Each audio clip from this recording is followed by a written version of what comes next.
specific field is that this Treeborn is kind of a liability because Dark Gaia put shit in attack mode. Yeah, this is... Wow, I just said that. I literally just said that.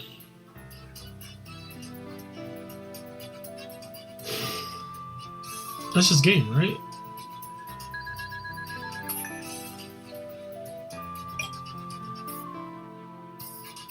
Wow, it's exact game.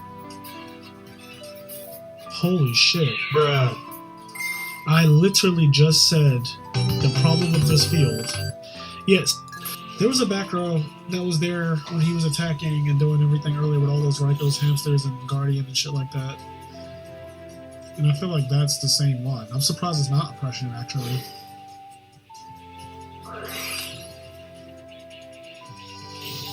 Return? Yup. Alright, that's a bracket reset. I don't know why, but the way he flipped that heavy, and it's fucking game, bro. Fucking rocks. Got him! Fucking Got him! rocks, bro. Rocks win the tournament. That is insane.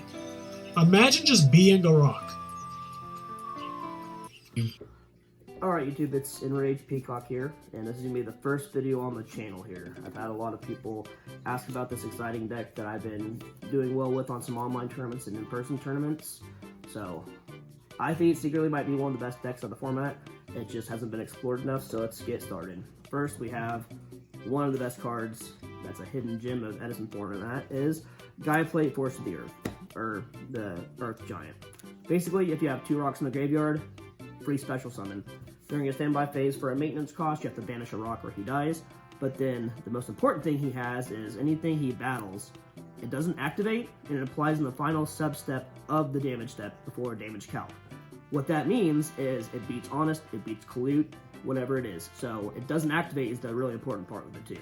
So if you attack into a Blackwing monster or into a light monster that try to Honest you, they're going to have a bad time. And his summoning condition isn't just a you only can, so you can normal summon him. You can bring him back with Release from Stone, bring him back with Call of the Haunted, or with Return from Different Dimension. Really, really solid. He's also got huge stats, which comes up later with the main win condition of the deck. Arguably the second best, maybe the best card of the entire deck is you play triple Phosphodina Pachycephalo. So, if you're unfamiliar with what this card does for some reason, it just says neither player can special summon.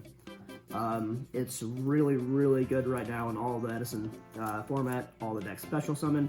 If you set them and they run into them, it destroys all special summon monsters. But there's a couple of really cool interactions this deck has that most decks don't have, where you have your Call of the Haunted and another card we'll get to later where you can actually bring him out and change it to something, which we'll go over that here later. But all around, really, really solid. Next, we have Cookie Mirror Guardian. He's level 4 Earth, 1900 Rock. He's basically an optional Doom Caliber Knight. During the end phase, you also reveal a rock to keep him around. But the main thing is that he's optional and he's able to just, one card out a lot of things that's usually an issue. You can push through Gorge, you can push through Fader, Trag, different things like that.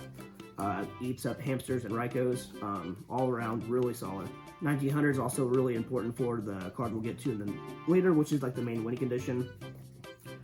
Another special summon guy I only play 2 of is Gigantes. Banish an Earth, special summon him, and if he's destroyed by battle, he heavy storms the field. Important thing to know about him though is since his effect activates during the damage step, you cannot Starlight Road him, so something that can happen. I've seen List play 3. Shout out to Trey, the guy who actually made the original deck.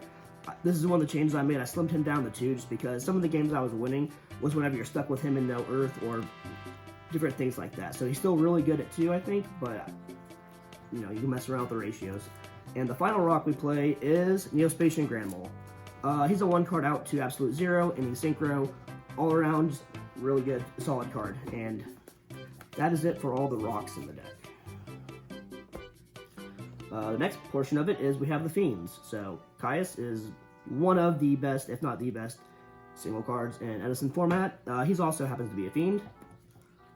Gorse, he's a Fiend, big stats, helps you not die. Unfortunately, there's not a lot of really good Fiends in Edison format. So, besides these 4 really good ones, we have Doom Caliber Knight, who is alright. Some matchups he's really good, some matchups he's very bad. So he does get sided out, but mostly the fact that he's a fiend with big stats makes your Dark Calling live to make your guys really big. And the final fiend we play is Sangan. Sangan's important because you can search your mole, you can search your Fossil Dyna, and then you can search this entire next package we have. Since these are the fiends, that's the earths, now we have your mill cards. So you have your double hamster, triple Raikou. So some of the really, I wouldn't say best, but some of the most consistent decks in the Edison format are basically Hamster, Raikou, Caius decks. This is another Hamster, Raikou, Caius deck with the rocks thrown in, and I think it's really solid. And then the final monster is Guard Trooper. He's Earth 1900, he mills, all around solid card. For the spells, we don't play a whole lot, but the ones we have are very impactful. So this is arguably one of your main win conditions, Dark Calling. It's like Miracle Fusion, except it's for rocks and for fiends. And importantly, you have to use it from your hand or graveyard, unlike Miracle Fusion where you can use field and graveyard. So it has some benefits, and if you think about it, some drawbacks since you can't use the field, but very versatile, very, very powerful card. To get rid of back row, we have Heavy and Storm. We have Heavy Storm and True Nade, sorry. And then with True Nade is important, since we play a few continuous traps, we're able to bounce those back and reuse them, which does come up a decent amount. Brain Control, Brain Caius outs almost any board in the Edison format, and is all around really good card. And Charged Light Brigade, mills and helps you find your Raikous. And then the final card that I've been playing, which is another change I've recently made, is I added a Foolish Burial. There was another fiend that I wanted to main deck that felt worth it in the slot. So Foolish is an obligatory any fiend that I want at that time. Also for like your Gigantes or your Gaia Plate, it could be the additional rock that you need for that. All around, just seem more versatile than playing a bad fiend that you didn't want to do anything with. So it's been doing well in testing. I like it. We'll see if I continue to keep it. Now the biggest change that I made from Trey's list whenever I saw him get second with it is I had a lot of defensive traps. Double Bottomless, Double D Prison, and Mirror Force in the main deck. It helps with your Blackwing matchup. Hero Beat is just all around good removal stuff, and helps you kind of just stall and deal with their problem threats while you're able to build your big guy and just kind of win. And the final cards are the really, really broken ones that have some cool interactions. So, Release from Stone is a common from Gladiator's Assault, only printing unfortunately. What it does is, it's basically call the Haunted from the Banish Zone for any rock monster. One of the cool things about Release from Stone is if your opponent was to, let's say, activate a Miracle Fusion, and you have a Fossil Dyna banished, you can go ahead and chain your Release from Stone, special summon out your Fossil Dyna, and that Miracle Fusion will no longer resolve without a monster on the board. Similarly, one of the more recent things that we've discovered is if you chain Release from Stone when your opponent activates Value and the monster that they're targeting, chain link 2, Fossil Dyna gets special summon, chain link 1, the Value will try to resolve as much as possible. So what that means is that those monsters will get banished, you have a Fossil Dyna, and they don't get their Synchro, so really good things. The last 2 traps we play are Call of the Haunted. Similar application with the Fossil Dyna, you can chain it to stop special summons, and then your win button is, return. So that's it for the main deck. It's at 41. For the side deck, it's going to be really kind of tailored to whatever your local meta is or whatever kind of event you're planning on.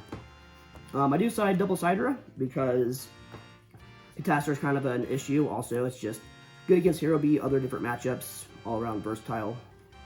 DD Crow is good versus Dragon Turbo, all kinds of different things. We know why DD Crow is good. The last monster I played that is a little bit different is Snipe Hunter.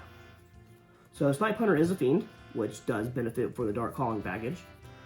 The main reason why I decided to side him is because a lot of the games I've lost is whenever it's been versus opposing Fossil Dynas or opposing Vanity Fiends. So basically they're floodgate monsters. Snipe Hunter can just summon attack over a Dyna, or you can use this effect to get rid of the Dyna or a Vanity Fiend, so it seemed worth it. My body, good versus Dragon Turbo, Blackwing, Hero Beat. The Lightning Vortex is a similar idea as the Snipe Hunter. Clear their floodgate monsters or big guys and then kill them on the crackback. Since we're playing Hamster, Raikou, Caius, we decided to play a Mind Control in the side deck. take their hamster, get your Raikou, take their Raikou, pop their monster. Seems pretty good. Double Dust for trap decks and Blackwing. Double Pulling, obviously for, frogs. Starlight for Light Sworn for Blackwings. And then Torrential, I couldn't fit it into the main, so I figured I needed it in the side, just in case for a whole bunch of different matchups and things like that. So the side is going to be dependent on what tournament you're trying to enter.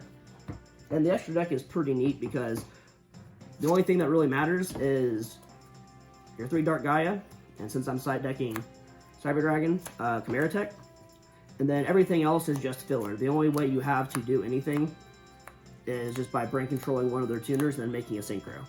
So that's the whole deck. I've got some more videos going to be coming up with me playing the rock deck versus some of your favorite content creators. So leave a comment down below of who you want to see.